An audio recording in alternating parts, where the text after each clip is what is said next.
This is problem 15.65. It's on page 1020. Linkage DBEF is part of a windshield wiper mechanism where points OF and D are fixed pin connections. At the position shown, the angle theta, they say is 30 degrees, but they don't mean that. They mean 60 degrees. They've got the wrong angle there. And link EB is horizontal. Knowing that link EF has a counterclockwise angular velocity of 4 radians per second at the instant shown, determine the angular velocity of links EB and DB. Well, we don't really need the whole mechanism that they presented to us. All we really need is the 4-bar linkage from, let's see, from F through E and B to D. Now, the length of DB is 30 millimeters, and the angle that I mentioned that they gave us wrong in the text is 60 degrees. They gave us 30, it should be 60. If you try 30 degrees on this, it doesn't work, and what I mean by it doesn't work is they actually intend for F and D to be at the same horizontal height. You can't make that work otherwise. Now, I'm going to define an angle in here called beta. It's the angle of link FE versus the vertical. And the angular speed of FE was given.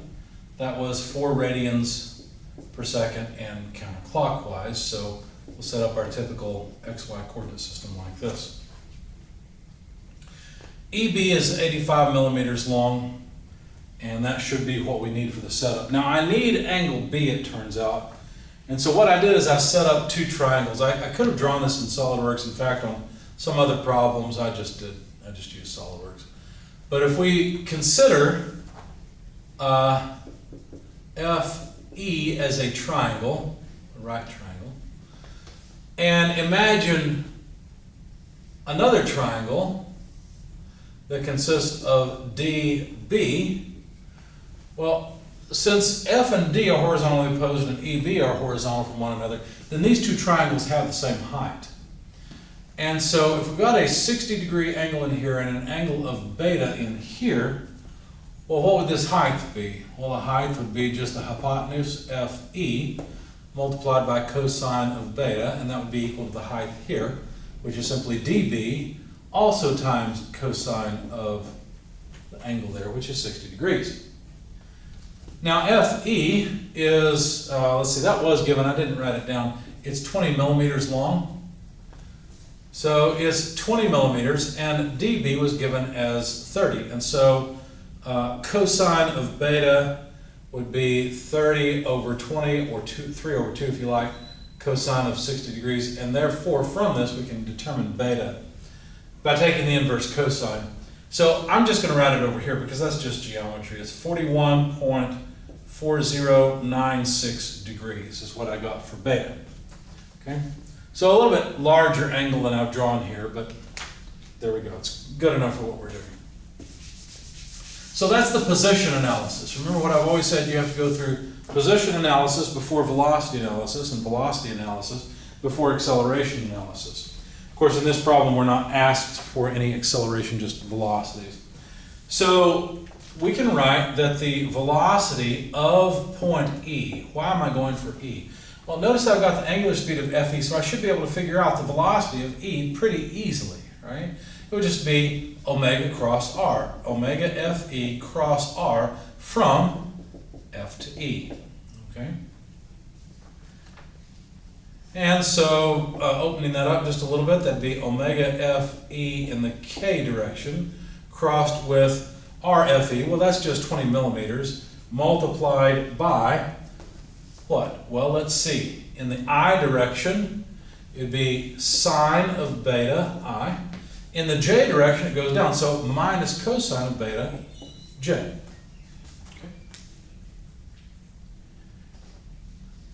Now we know that omega FE is just 4 radians per second.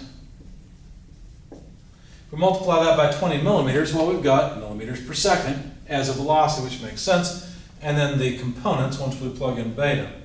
So this is 80 millimeters per second times sine beta I. Actually, wait a second. We need to compute the cross product. So we need k cross I. Well, that's just j. So sine beta j. K cross j. K cross j is negative I, but we have a negative sign here, so plus cosine beta I. Okay? Once we plug in sine and cosine of beta now, we should be able to come up with the result. I got about 60i, so cosine of beta, cosine of this times 80 is exactly 60, but then the round off comes into the j component, 52.9150j, and these have units, of course, of millimeters per second. So now we've got the velocity v. E is moving to the right and up. Okay, that makes sense. We can now figure out the velocity of point B. Now notice that B is horizontal from E, but that doesn't mean that B is only moving horizontally, right? E is moving up and to the right. Why? Because E has to move perpendicular to arm FE. In the same way, B has to move perpendicular to arm DB, and notice that's going to be at a slightly different angle. You see that? So don't just assume that, well, because EB is straight, well then B and E have the same velocity. No, they do not. But we could say that the velocity of point B referenced to D would be omega dB cross R from D to B. Right? Because this point's just moving on a circle. That's all this really says.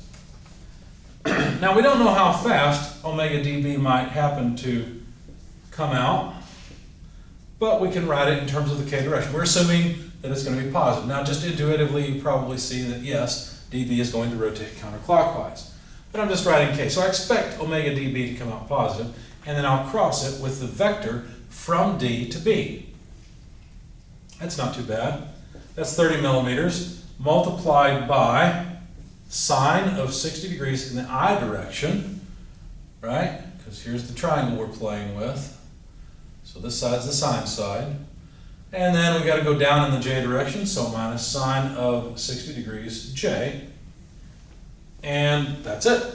So if we compute the cross product of these things, let's take out the constants first. 30 omega dB. What will we have left? Well, k cross j. K cross j is minus I. So minus sine. Wait a second. Did I make a mistake?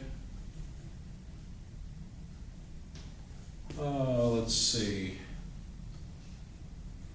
That's the I component. Oh yeah, I'm thinking this is a J. I can't read my own handwriting. It can't be a J. So K cross I is the first time. So K cross, let's see, K cross I, yeah, that's J. So that'd be sine of 60 degrees J. And then K cross J, or better yet, K cross negative J. K cross negative J would be positive I. So plus, and why am I writing sine in both places? Goodness gracious. It should be cosine. Right? Because I want this side for the j component, so that's a cosine side.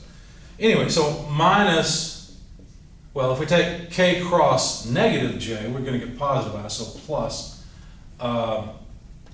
cosine 60 degrees I. Okay? Now, putting this all together, if we go ahead and multiply 30 omega dB throughout, we'll get, for the first term, sine of 60 is exactly a half. So we'll get omega dB times 30 in the j direction. No, sine of 60 is not a half, it's cosine of 60. I want to write I first. Cosine of 60 is a half. Let's try that. So 15 omega dB I. Sine of 60 is more like 0.866 something.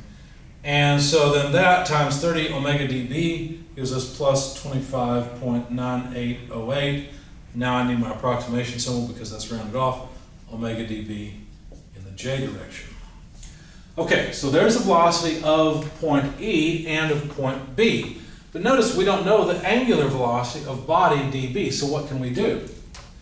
Well, what about if we use a relative velocity equation to move from E to B across that link? In other words, the velocity of point E is equal to the velocity of point B, except for some relative motion between the two, the velocity of E with respect to B. Remember, we consider this as like a translation plus a rotation. So we fortunately know the velocity of B and E, at least in terms of, maybe not completely, but we know VE exactly. We know VB in terms of the angular speed of body dB.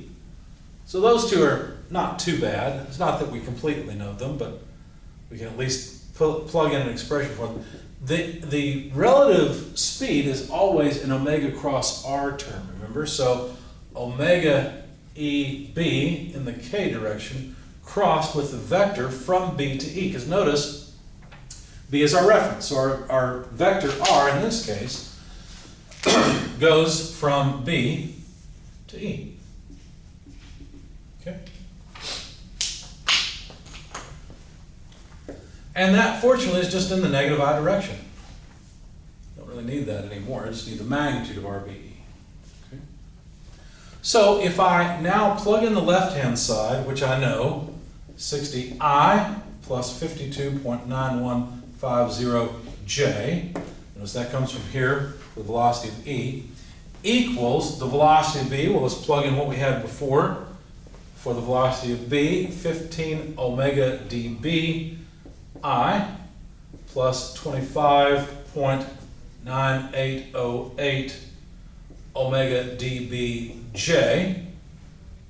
Okay, so that's this term. We've taken care of VB. And then add in this term, well, we need K cross negative I, or K cross I. K cross I is J. So this is going to be minus omega EB RBE J. Okay? So just pull the negative sign out. K cross I is J, and there we go. Now omega EB, we don't know that, but we do know RBE. That's just 85, or 85 millimeters. Okay? And so what do we have? Well, we have two equations and two unknowns. You might look at it and say, no, I see one equation. That's because you're not looking close enough. There is an I direction equation that is independent of the J direction equation. 60I on the left-hand side must equal 15 omega dB I on the right-hand side. Any other I's? No, that's a J. And that's it. So that means omega dB must be equal to 4 radians per second counterclockwise, just as we expected. We expected the dB was moving this way. It came out positive. Sure enough, we were correct. What about the J direction equation? Well, that's 52.9150, it's this side, equals, on the right-hand side, 25.9808 omega dB minus 85 omega EB. But now we know omega dB is just 4, right? It's 4 radians per second. And so we can solve for omega EB. And from this, omega EB comes out to just 0.7883 radians per second. Notice it's also positive, therefore it's also counterclockwise. And there's one of the answers that we were asked to find. So we found the angular velocity of dB, and we found the velocity of point E. Let's see, did they want us to find anything else? Did we miss anything? Determine angular, yeah, we were only supposed to determine angular velocities of the connecting rod and the other crank. Okay. Well, probably be considered a rocker, but really both of these would be rockers. There's a separate part of the mechanism that drives this, but we're not interested in that part. So both dB and EB rotate counterclockwise. Now notice EB is not rotating very fast, but it makes sense since there is a difference in velocity here that B would have to rotate somewhat, because it has more velocity in the vertical direction here, so the fact that it rotates counterclockwise makes a lot of sense. Now, of course, the magnitudes of these makes a difference. If this was a huge magnitude, this was small, it could be rotating clockwise, but they're relatively close in velocity, VE and VB, but you could plug in and find VB and show that if you wanted to.